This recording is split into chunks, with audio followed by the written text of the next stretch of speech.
ஏலக்காய் சாப்பிடுறது வெறும் வாசனைக்காக தானா? இல்ல உடம்புக்குள்ள போய் உண்மையிலேயே வேலை செய்யுதான்னு யோசிக்கிறீங்களா? அதான் இங்க தாங்க ஏலக்காயோட உண்மை சக்தி ஆரம்பிக்குது. நம்ம எல்லோரும் ஏலக்காயை மவுத் ஃப்ரெஷ்னர்னு நினைக்கின்றோம். ஆனா இதுல இருக்கின்ற காம்பவுண்ட்ஸ் பாடி முழுக்க இம்பேக்ட் பண்ணுது. ஏலக்காயில முக்கியமா இருக்கின்றது வாலடைல் ஆயில்ஸ், சினியாய்ட், டெர்பினாய்ட், அசிட்டேட் மாதிரியான காம்பவுண்ட்ஸ். இதுதான் அந்த ஸ்மெல் மட்டும் இல்லங்க டைஜஷன் சப்போர்ட் பண்ற முக்கிய காரணம். இது உடலுக்குள்ள போனதும் முதல்ல செஞ்ச என்னன்னா ஸ்டொமக் ஆசிட் ரெகுலேஷன்.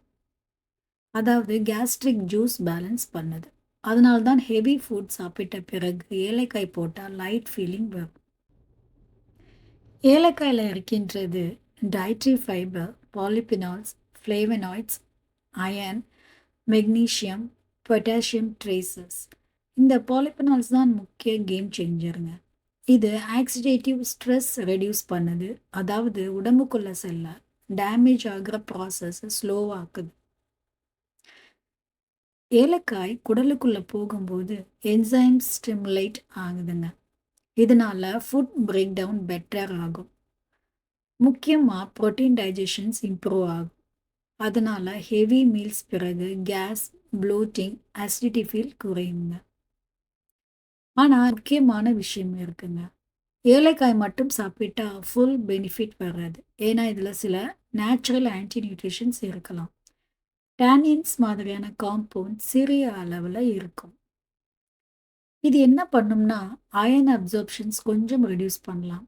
ஆனால் இது பெரிய ப்ராப்ளம் இல்லைங்க. ஏனென்றால் குக்கிங் அல்லது சோக்கிங் யூஸ் பண்ணும்போது இதோட எஃபெக்ட் ரொம்ப குறையும். ஏலக்காய் பவுடராக யூஸ் பண்ணினா ஆக்டிவ் காம்பவுண்ட்ஸ் குயிக்காக அப்சர்வ் ஆகும். ஆனால் ஹோல் பாடாக சாப்பிட்டா ஸ்லோ ரிலீஸ் எஃபெக்ட் வருங்க. அதனாலுமே இரண்டுமே டிஃப்ரெண்ட் பெனிஃபிட் தான். இப்போ முக்கிய யூசேஜ் மிஸ்டேக்ஸ் பார்க்கலாம். பல பேர் என்ன பண்ணுவாங்கன்னா ஏலக்காயை அதிகமாக போட்டு டீ குடிப்பாங்க. அதிக ஹீட்டில் பாயிலிங் ஆகும்போது வாலடைல் ஆயில்ஸ் டேமேஜ் ஆகலாம். அதனால ஃபுல் பெனிஃபிட்டும் கிடைக்காது. பெஸ்ட் மெத்தட் என்னன்னா டீ ஆஃப் பண்ணிட்டு கடைசியில் க்ரஷ் பண்ணி போடுறது. அப்போதாங்க அரோமா ப்ளஸ் மெடிக்கல் காம்பவுண்ட்ஸ் இரண்டுமே கிடைக்கும். இன்னொரு நல்ல மெத்தட் என்னன்னா ஏலக்காயை நைட் சோக் பண்ணி மார்னிங் வார்ம் வாட்டரில் யூஸ் பண்ணலாம். இதில் காம்பவுண்ட்ஸ் மைல்டாக ரிலீஸ் ஆகும். ஸ்டொமக் ஃப்ரெண்ட்லி எஃபெக்டும் கிடைக்கும். ஏலக்காய் குடலுக்குள்ள நல்ல பாக்டீரியா வளர்ச்சிக்கு இன்டைரக்ட்லி ஹெல்ப் பண்ணுதுங்க.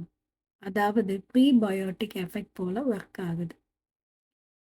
கட் மைக்ரோபயம் பேலன்ஸ் ஆகும்போது டைஜஷனும் இம்ப்ரூவ் ஆகும். இம்யூனிட்டி இன்க்ரீஸ் ஆகுங்க. ஸ்கின் கிளாரிட்டி கூட இம்ப்ரூவ் ஆகும். இது ஸ்மால் பீஸ் மாதிரி தாங்க தெரியும். ஆனால் எஃபெக்ட் பாடி சிஸ்டம் முழுக்க போகுது. இப்போ இன்னொரு இன்ட்ரெஸ்டிங் பாயிண்ட் என்னன்னா ஏலக்காய் பிரெத் ஃப்ரெஷ்னர் மட்டும் இல்லைங்க ஸ்ட்ரெஸ் ரிடக்ஷனுக்கும் யூஸ் ஆகுது. இதில் இருக்கின்ற அரோமா காம்பவுண்ட்ஸ் பிரெயின் சிஸ்டமை ஸ்டிமுலேட் பண்ணுது. அதனால காம் ஃபீலிங் வரலாம். மைல்டு ஆங்ஸைட்டி ரெடியூஸ் ஆகலாம். ஆனால் இதையும் ராங்காக யூஸ் பண்ணக்கூடாது. சில பேர் என்ன பண்ணுவாங்கன்னா எம்டி ஸ்டொமக்கில் அதிகமாக சாப்பிடுவாங்க. அது சிலருக்கு அசிடிட்டியை இன்க்ரீஸ் பண்ணலாம். பெஸ்ட் பேலன்ஸ் என்னென்னா ஒன் டேக்கு 1 அல்லது 2 ஏலக்காய் யூஸ் பண்ணாவே போதும். இப்போ ஓவரால் நியூட்ரிஷன்ஸ் பார்க்கலாம். நீங்கள் ஏலக்காய் சாப்பிடும்போது ஆன்டி ஆக்சிடென்ட் பாடி டேமேஜை குறைக்கும். டைஜஷன் என்சைம்ஸ் ஆக்டிவேட் ஆகும். கேஸ் ஃபார்மேஷன்ஸ் கண்ட்ரோல் ஆகும். அயன் அப்சர்ப்ஷன்ஸ் மைல்ட் சப்போர்ட் இருக்கும். கட் பாக்டீரியா பேலன்ஸ் இம்ப்ரூவ் ஆகும். ஆனால் முக்கியம் என்னென்னா குவான்டிட்டி ப்ளஸ் டைமிங் தாங்க கேம் சேஞ்சர். சிம்பிள் எக்ஸாம்பிள் என்னென்னா ஹெவி பிரியாணி சாப்பிட்ட உடனே நமக்கு டிஸ்கம்ஃபர்ட் ஆகும். அந்த நேரத்தில் 1 பிஞ்ச் ஆஃப் கார்டமம் சேர்த்துக்கிட்டோன்னா பாடி டைஜஷன்ஸ் ப்ராசஸ் ஸ்பீடப் பண்ணும். இது தாங்க traditional wisdom plus modern science meet ஆகிற இடம். ஏலக்காய் ஸ்மால் பீஸ் மாதிரி தாங்க தெரியலாம். ஆனால் இதுக்குள்ளே இருக்கின்ற பாலிபினால்ஸ், எசென்சியல் ஆயில்ஸ், மைக்ரோ நியூட்ரிஷன்ஸ் எல்லாம் சேர்ந்து பாடி டைஜஷன் சிஸ்டமை ரீசெட் பண்ணுற மாதிரி வேலை செய்கின்றது. சரியான அளவுல, சரியான முறையில பயன்படுத்தினா கட் ஹெல்த் இம்ப்ரூவ் ஆகும். அசிடிட்டி கண்ட்ரோல் ஆகும். ஓவரால் எனர்ஜி லைட்டா ஃபீல் ஆகுங்க. முக்கியமா நினைவுல வச்சுக்கோங்க. அதிகமா சாப்பிட்டா நல்லது இல்லங்க. சரியான அளவு தான் உண்மையான மெடிசன்.